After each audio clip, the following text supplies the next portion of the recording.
May the 18th.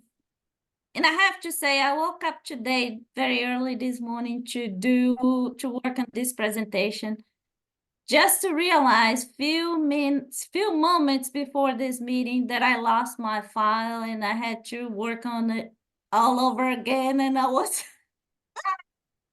just wanted to, but anyway, yeah. So I took a deep breath and I said, let it go. It's gonna be whatever needs to be. So May 18th, and here we go. Do I have a volunteer for a prayer?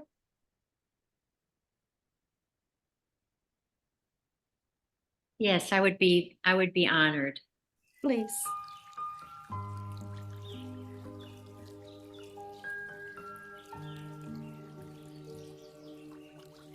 Take a deep breath. Let go of everything that brings weight to your soul and your spirit. And visualize a beautiful white light caressing you with love. And feel it in your heart.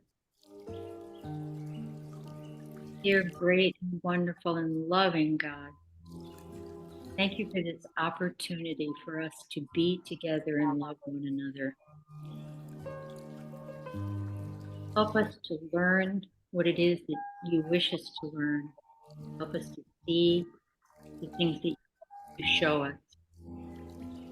Help us to feel the love for one another that you have for us. Bring us through challenges. Strengthen us to continue on the path, knowing that we're your children and you love us. And we thank you for your many, many gifts. And we ask your forgiveness for those times when we've not paid attention, not listened. We ask for blessings for our family, our friends, our communities, our states, our nations, our earth.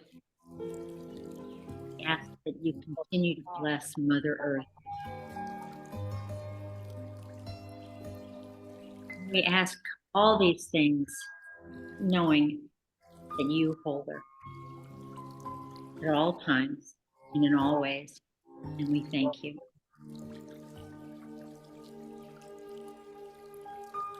So it is. So it is. Thank you, Gloria. And I just told you it was beautiful prayer. Thank you. I felt very good presences,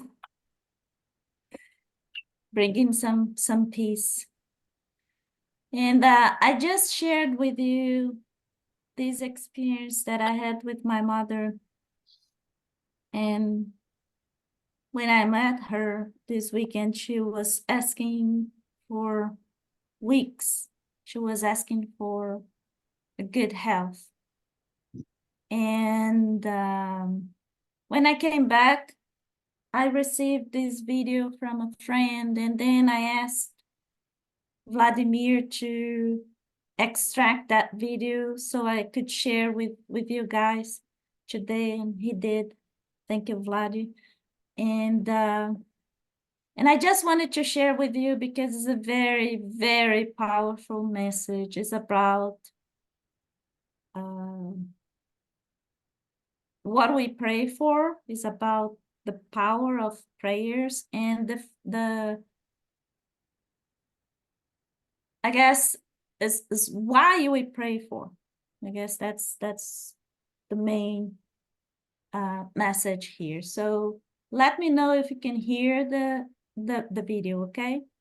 I'm gonna play for you.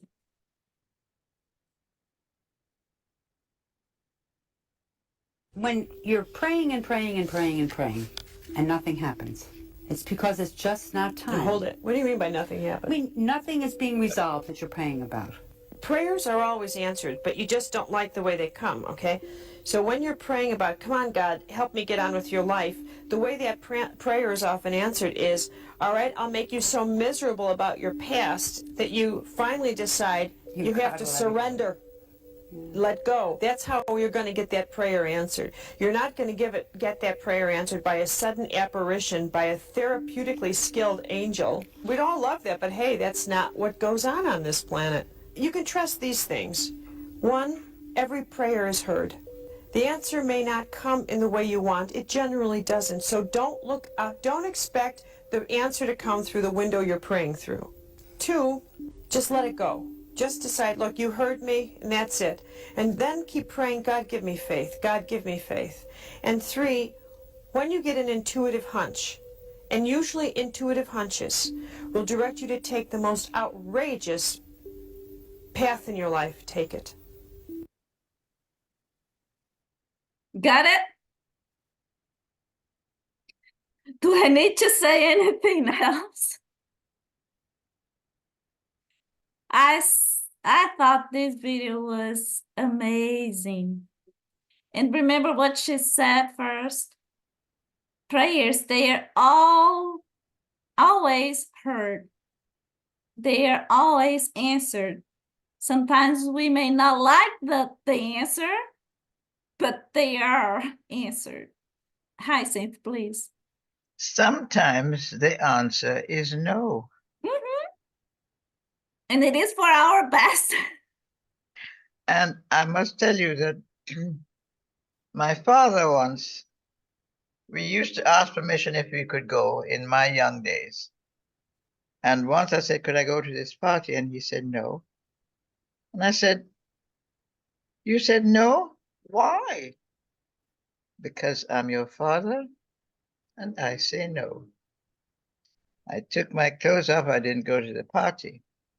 And so that's why I say I know that sometimes the answer is no, and it's a definite no. And but it is always answered. And the no or not yet has a reason. There is always a reason, and that reason is good. Like I said to my mother, she was asking for health, and I mean, it was not me. I have to be humble and recognize it was not about, you know, me saying, but the entity asked to tell her that the sickness of the body sometimes is the medicine of the soul. And instead, we should ask for, every moment, we should ask for courage, we should ask for faith. And I like the way that the lady said in the video, you know, that, you know, apparition of this therapeutically skilled angel is not something of this world, because we have to recognize we do not have that privilege all the time. So Yes, Gloria, sometimes it's very good. We are grateful that we didn't get what we asked for. absolutely. Careful what you pray for, you just might get it. Yeah. Precisely, yes. All right. So okay, so I love this video. Oops. Guys, next Saturday there will not be a meeting because I'll be traveling, and Luis cannot hold the meeting for me.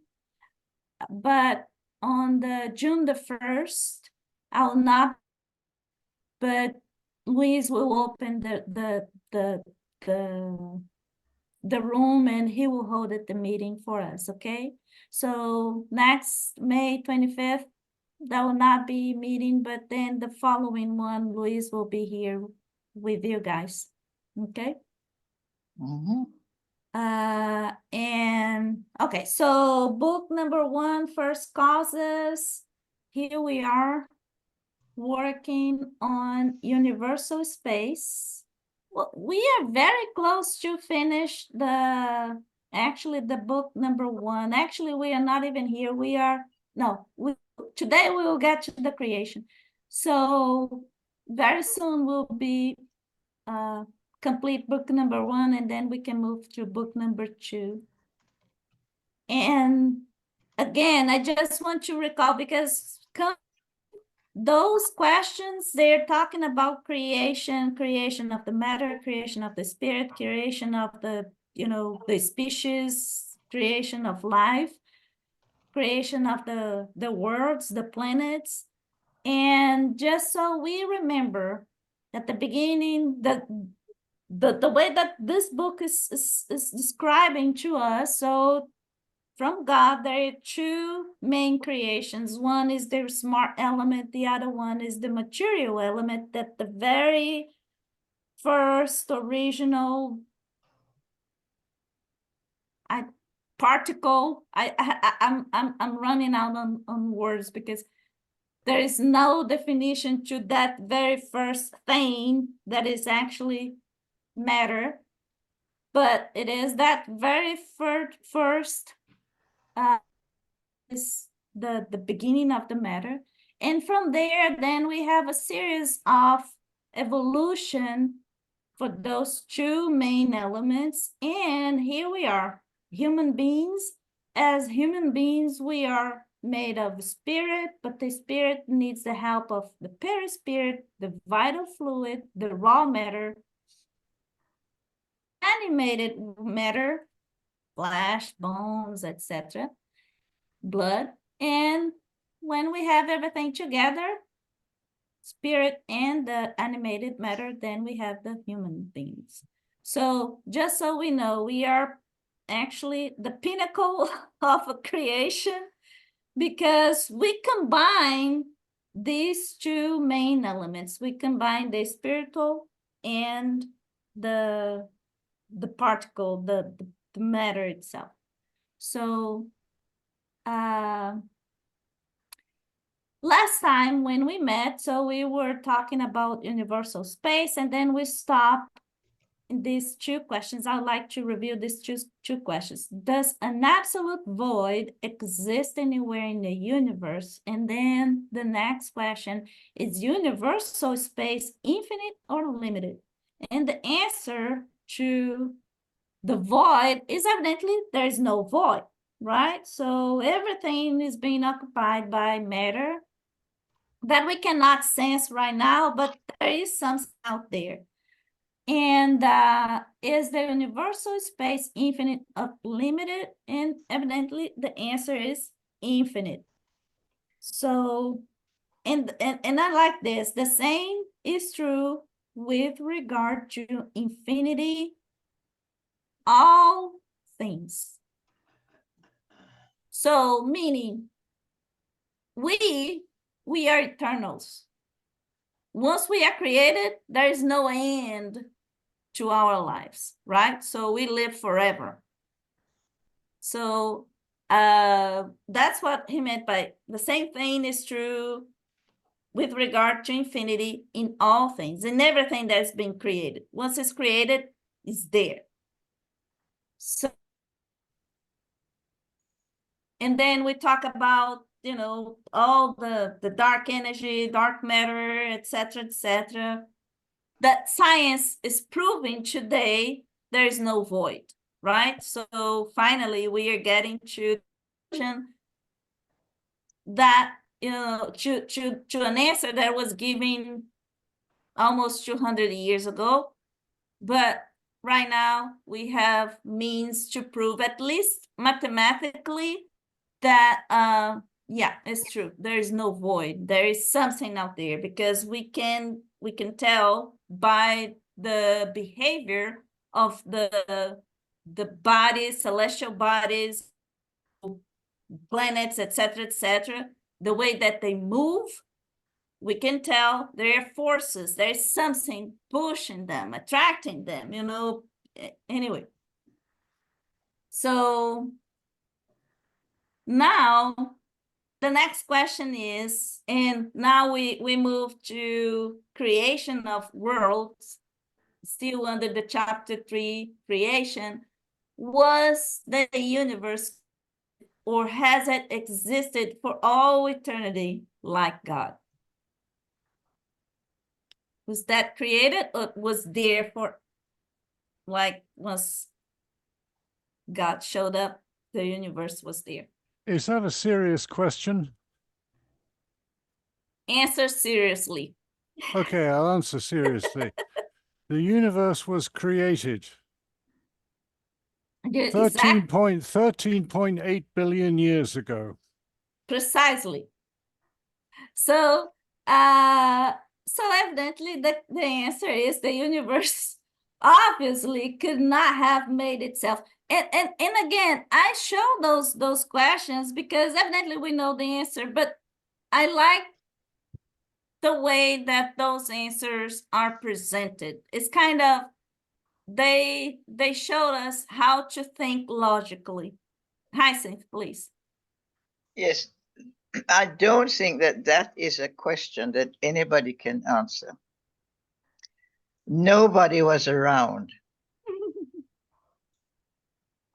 And when they calculate 2.8 billion years, they don't know what they're talking about. It's going to be a guesstimate. And I do not accept that anyone knows how it was and how old. I remember Deepak Chopra saying, I cannot comprehend an infinite God when I have a finite mind. Maybe on the next side we can see, but I don't think we can see it now. Yeah. And as Stephen Hawkins, I mean, you know, whatever they calculate, it is a guess. Yeah, it's a means to exercise creativity, to exercise rationality, and the mechanics of the thoughts. And it's a trained, it's giving us an idea. I believe is still a good exercise for us to do, because as we try to, yeah, I agree with you, whatever come up with based on calculation, it's not going to be precise. But as we seek those answers, we run across other answers to questions that we have, but we were not really thinking about, like, you know, looking for God in the sky. Everybody looking in the sky, you know, in those very old instruments, so they found galaxies in the time then that when we thought there was only one planet in the whole universe. So yeah, go ahead, Heising. Yes, they're finding NASA is finding new galaxies all the time. Yeah. So I mean, how vast is the cosmos, the universe? Nobody knows. We don't know. Yeah. And in fact, on another Zoom, a medium had been in touch with Carl Sagan and Stephen Hawking, and they were enjoying themselves. And Stephen Hawking, he was learning new things. So I had to say that I said to Stephen Hawking when he died, now, Stephen, you realize and you understand that you didn't know it all, that you got some things wrong. I love it. I love it. But it was And interesting that it was Stephen Hawking and Carl Sagan, you know, so. the two guys together, yeah. uh so yeah, evidently the answer to this question is yeah. So the universe was created, and like I said, those answers, I like showing those answers because they kind of giving us a hint how we our thoughts together so we can focus on the logical train of thoughts, if you will. So, and then he said, if it has existed for eternity as God has, meaning, yes, God is eternal, but not. The universe not. So if it has existed for eternity as God has, it could not be God's work. So evidently, so it was created. As a matter of fact, there is a comment from Allan Kardec that he says the universe comprises an infinite number of that we see, and even those we do not see. In addition to all animate and inanimate beings, all the stars that revolve in space, and all the energy that fills up that space. But I want to call attention that this was a book from 1857, and yet he was admitting, he admitted the existence of, you know, whatever out there in the universe, and no void at all. I just want to point out that the very first suspected scientific detection of an exoplanet, planet orbiting other stars than the sun, occurred in 1988, not too far away. Okay? However, the first confirmation came in 1992. But Mr. Allan Kardec, based on the spirits, the answer from the spirits, he was affirming that, you know, there are billions of planets and worlds and galaxies out there. Just to give us some perspective that science is proving today, you know, what the spirits have been telling us for many, many years. So the next question is, how did God create the universe?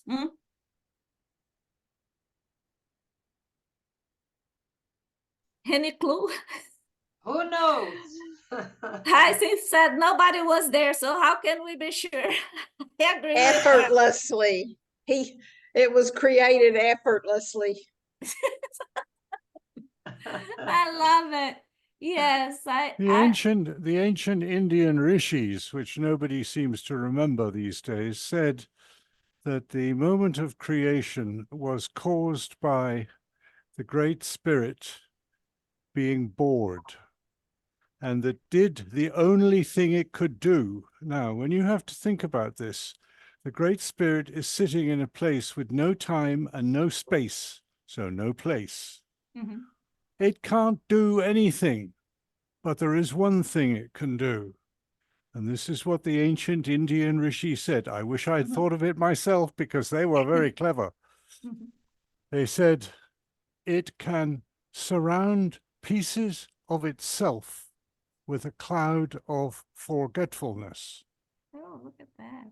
That's what the Indian rishi said. And that, they said, is the only thing it could do. And it, being the Great Spirit, then at that moment, the Big Bang happened, because the moment you surround yourself with clouds of forgetfulness, everything goes to hell in a handbasket, or let's say a marvelous nuclear explosion. And this is where the statement comes that says, not a sparrow shall fall, because not a quantum particle will degenerate into its composite energy without being noticed, because all of this brings the particles of spirit back to the Great Spirit. And that is the meaning, the purpose of the exercise, entertainment. Because when thee and me are believed to be separate, the universe can exist. Without thee and other, without me and other, there can be no universe. Thus, the purpose is to wipe away the clouds of forgetfulness. So all this talk about having the Great Spirit within one is true. Does the Great Spirit within one be part of the Great Spirit? Yes, it's true. Does it remember everything? No. And that is the whole point. As we go experiencing things and wiping away our clouds of forgetfulness. Okay, that's long enough. Thank you, Giles. Is Giles saying that the Great Spirit doesn't, things that the Great Spirit does not know? What would it need to know? It just has to watch the show. No, it just knows everything. And send money to televangelists. Okay, then I get it. So how did God create the universe?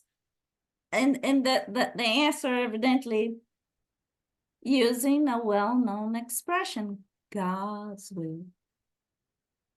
So nothing can give a better idea of this all-powerful will than those striking words contained in the book of Genesis. God said, "Let there be light," and there was light.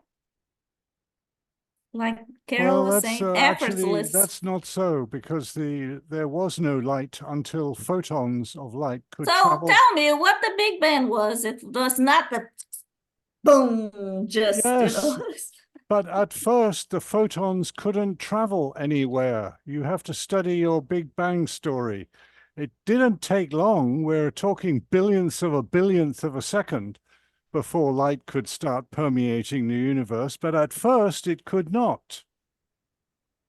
So check your quantum physics. Yeah, but we could talk a lot about this. I will not go this in that route, but right, Anna, it's still a theory, and it will remain a theory. Yeah. Hyacinth, gravity is not a theory. The Big Bang is not a theory. It's been proven 58 ways to breakfast. Proven by whom? Thousands of world scientists over the last 100 years. It will remain a theory in my estimation. All right, your opinion's fine. Who wants to believe it can believe it. I don't. Yeah. So, yeah, there are several calculations and theories, but at the end of the day, I guess we all agree on one point. It was not created without somebody's will. It was not created without an intelligence behind it. So that's what it is. Maria, please. Anna, I think that we need to stop to understand more about the power of will. Not only God's will, but our will. Yes. We have a book from Emmanuel, Psychography by Chico Xavier. And in the chapter 2, Emmanuel talks about the will. And he compared the human mind like a living mirror of lucid consciousness to a large office subdivided into several service sections. There are, we have the Department of Desire, we have the Department of Spending, and the heritage on evolution and culture, department of imagination, department of memory. We have many departments in our mind. Above all of them, however, appears the cabinet of the will. The name is very interesting because Emmanuel calls cabinet of the will. And he said, what? Like chair, like a chair, like, you know, the main, Yes. And he told that will is a likeness and vigilant management governing all sectors of mental action. If we have this process in our mind, and we know that the power of the will in our lives, we can make a little imagine the God's will. I think it's very important to know. I will put the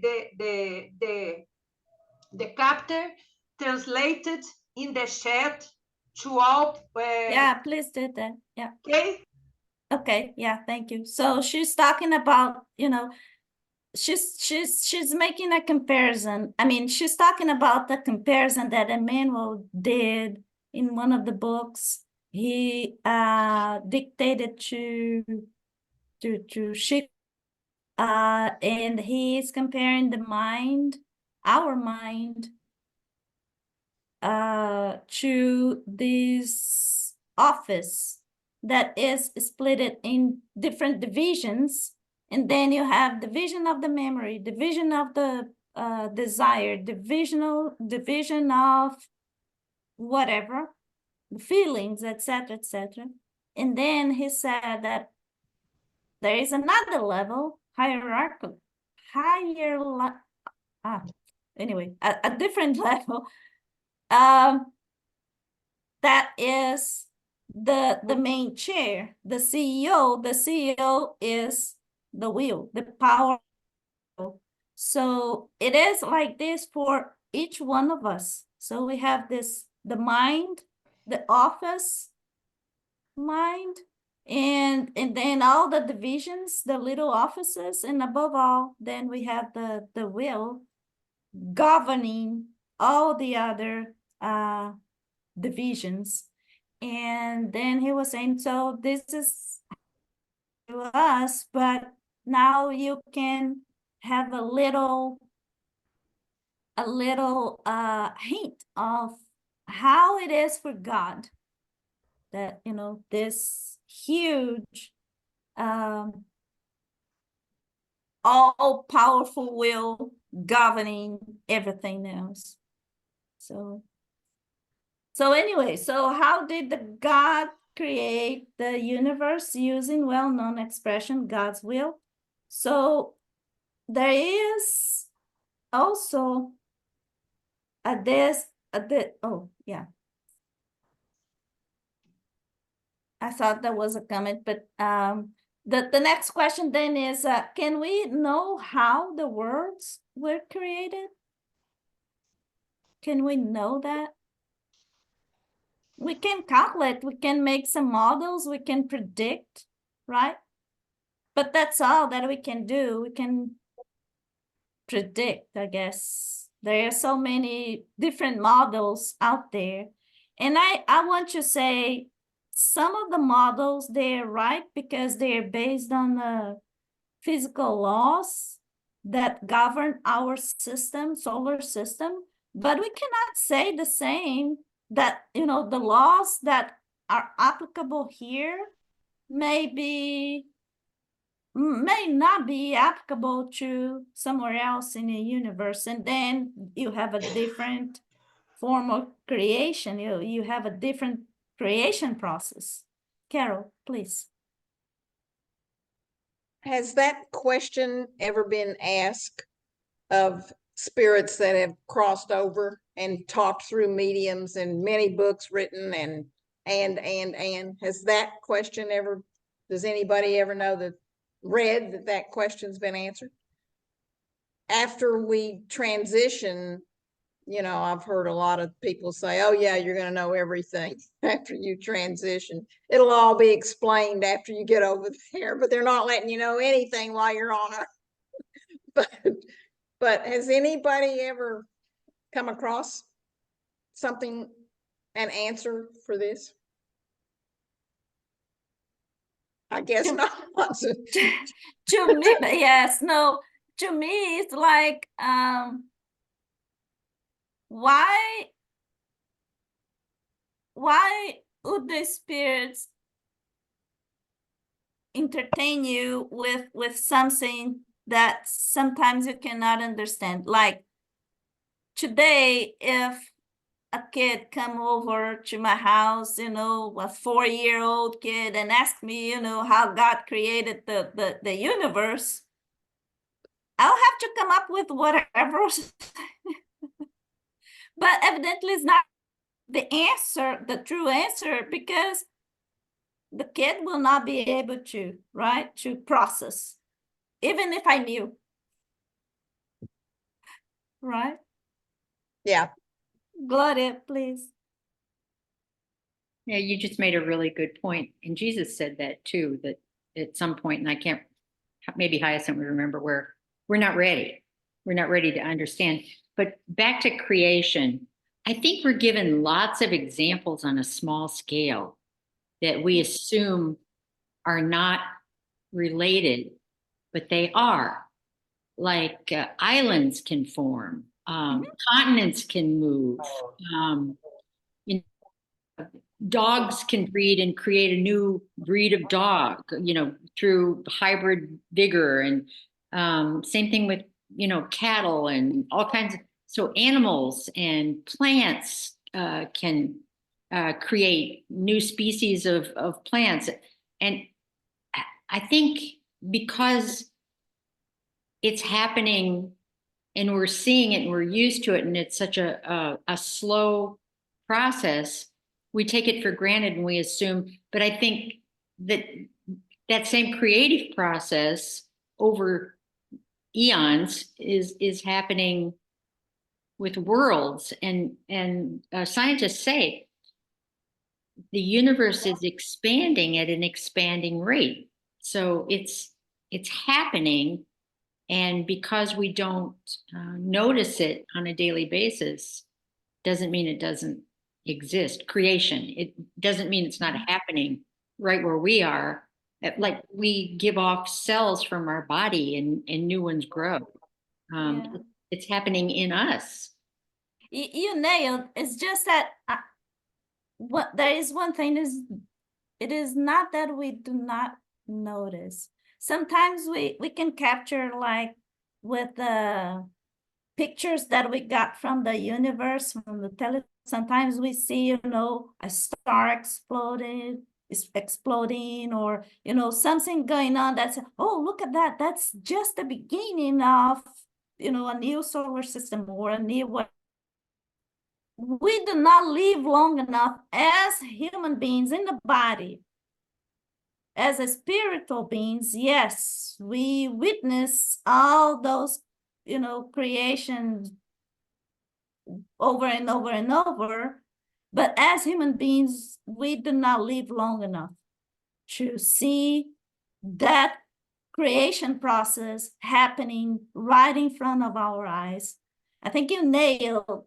It's just that, you know, from perspective of this dimension, yes, it's perhaps we do not have the time to observe. We just have you know, some little pictures once, you know, here and there.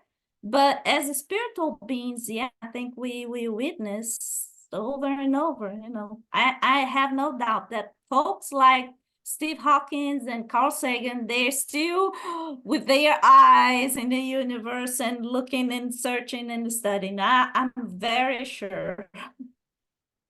The answer to this is, can we know how the worlds were created?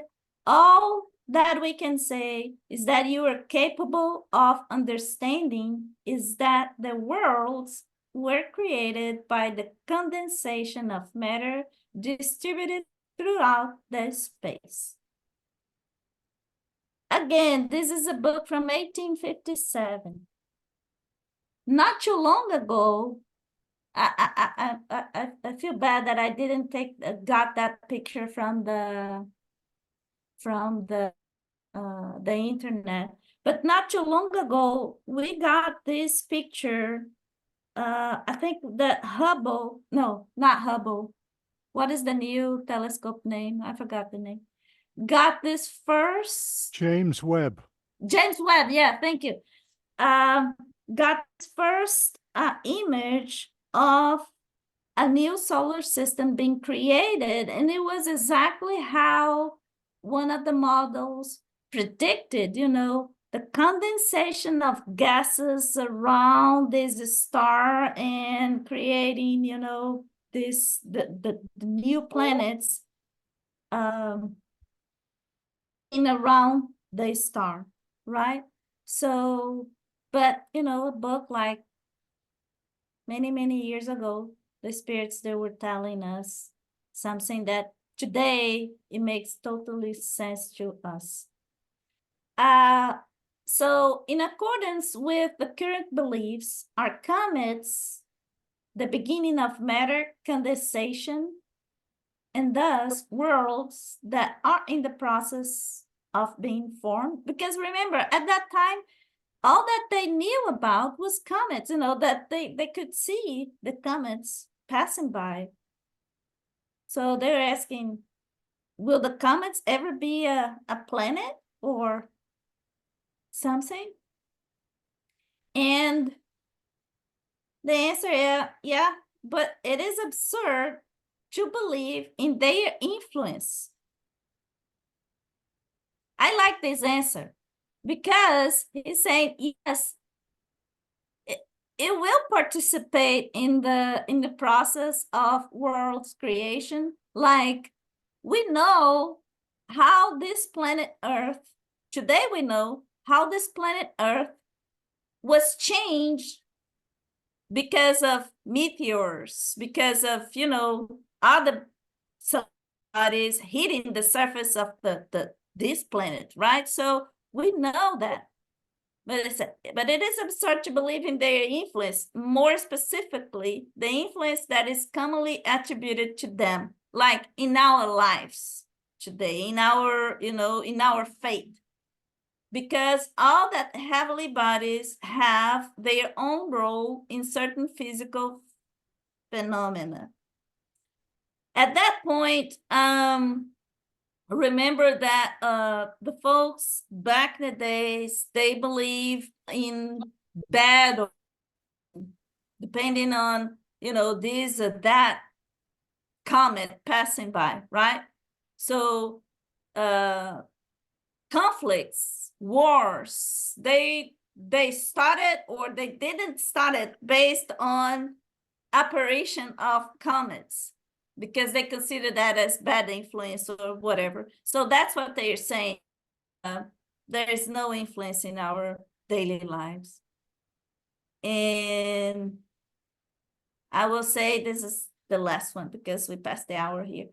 Can a completely formed world disappear and have its matter then be redistributed throughout the space? So this was a book published in April 1857, and he was asking, can a completely formed world disappear and have its matter then be redistributed throughout the space? Today we know it is, right? But how the spirits were answering that question is, yes, God renews worlds just as living beings are renewed. I so love this answer. Which world has disappeared in the last 100 years? Say that again, Heisi. Which world has disappeared in the last 100 years? Well, there is this Hyacinth, you can't be serious. Every time a sun goes nova, it destroys all the planets that are around it. Every time. Now, how many novas have happened in the last 100 years? Well, how many billions of galaxies are there? Oh, let's just say it's one per galaxy in the last 100 years, which is a huge underestimate. So that means billions of times in the last 100 years. Now, there's a big God for you. Yeah. That is so neat, because it's saying, you know, there is no destruction. What that is a constant creation process, and nothing is wasted. Not a single drop of energy, not a single drop of whatever. It's over and over. It's a continuous process. As a matter of fact, I want to point that out, that the first galaxies were identified by this guy, the French astronomer Charles Messier, and he noticed like these funny objects. And I have to correct you. They totally disallowed that. They said that his galaxies were puffs of gas around the Milky Way. And it was not recognized that other galaxies existed generally by the scientific community until about 1910. Yeah, but not 1774. Let me finish. He noticed the object. He didn't know it was galaxy. He noticed object, and later on, the scientific society, they came up with the conclusion that those were not just objects, not just, you know, whatever.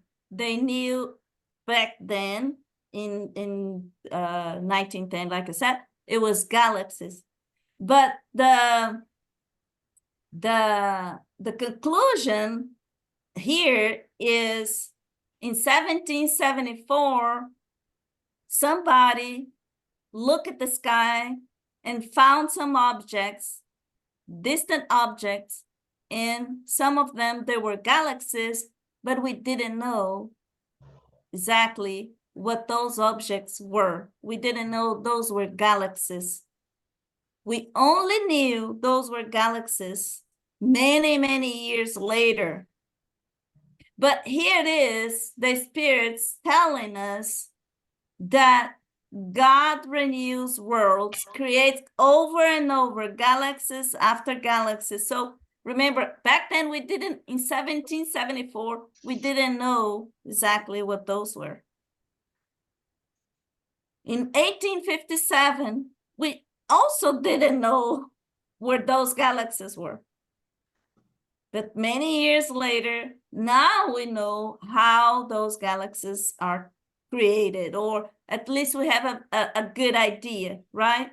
How the process, which process takes place for the creation. So with that, guys, I think I will just stop here because it's past time. But let me stop sharing. But I must say, it was a pleasure to meet you all this weekend. And again, next Saturday, there will not be meeting, but the following one, Luis will be here with you all. Thank you very much. Thank you. Anna. Thank you Thank very you, much. Anna.